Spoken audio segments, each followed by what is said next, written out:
ឧបមាថាគេចង់ដឹងចម្ងាយហើយនឹងទិសដៅរវាងចំណុចទាំងអស់ហ្នឹងអាចថាយកផ្ទះពូទីនជាចំណុចគោលហើយសំណួរសួរថាតើពីផ្ទះពូទីនទៅខ្មែរជា Academy ចម្ងាយប៉ុណ្ណាហើយទិសដៅប៉ុណ្ណាអញ្ចឹងតើយើងធ្វើម៉េចដើម្បីទទួលបានលទ្ធផលលឿននេះគឺជាសំណួររបស់កូនសិស្សផងយើងដែលគាត់បានសាកសួរមកតើធ្វើម៉េចគេចង់ដឹងថាបើសិនបើយើងមាន reference point មួយយើងចង់បានចម្ងាយនិងទិសដៅទៅកាន់ចំណុចដែលនៅជុំវិញវាតើយើងធ្វើម៉េចវិធីមួយគឺយើងអាច report បានតាមរយៈទិន្នន័យ line មានន័យថាយើងគូស line មកភ្ជាប់ពីចំណុចមួយទៅចំណុចមួយអញ្ចឹងទៅហើយយើងគណនាប្រវែងយើងគណនាទិសដៅ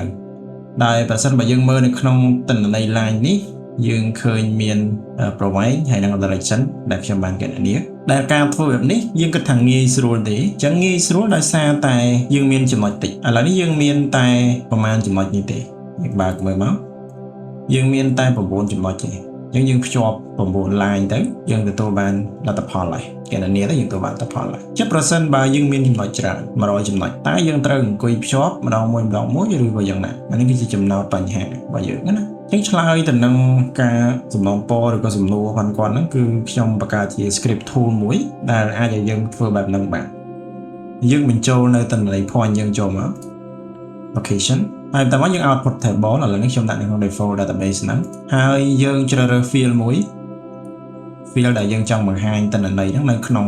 output table របស់យើងហើយបន្តមកតើយើងចង់បានចំណុចណាជា referenceអញ្ចឹងនៅក្នុងករណីនេះគឺខ្ញុំរើសយកផ្ទះពូទីនជា reference អញ្ចឹងនៅពេលដែលយើង select បែបហ្នឹងយើងឃើញនៅក្នុង tool របស់យើងវា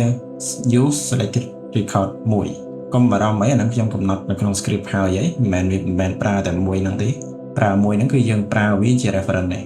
ប៉ុន្តែនៅពេលយើងគណនាទៅគឺវាគណនាទាំងអស់ហ្នឹងយើង run នៅពេលដែលយើង run ហើយយើងទទួលបាន table នេះហើយយើងបើក table នេះមកយើងនឹងឃើញលទ្ធផលរបស់វាគឺវា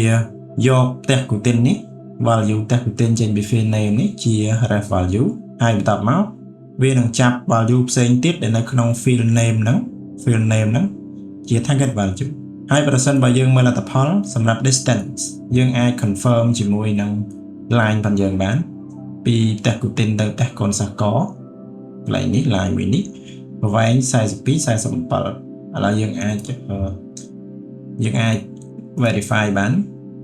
so length ចឹង42 47ផ្ទះគូទីនទៅផ្ទះកូនសាកក64 78អញ្ចឹងយើងឃើញ64 78អាហ្នឹងសម្រាប់ចម្ងាយចុះបើសម្រាប់ប្រវែងវិញឥឡូវនេះយើងដូរទៅប្រើ field ប្រវែង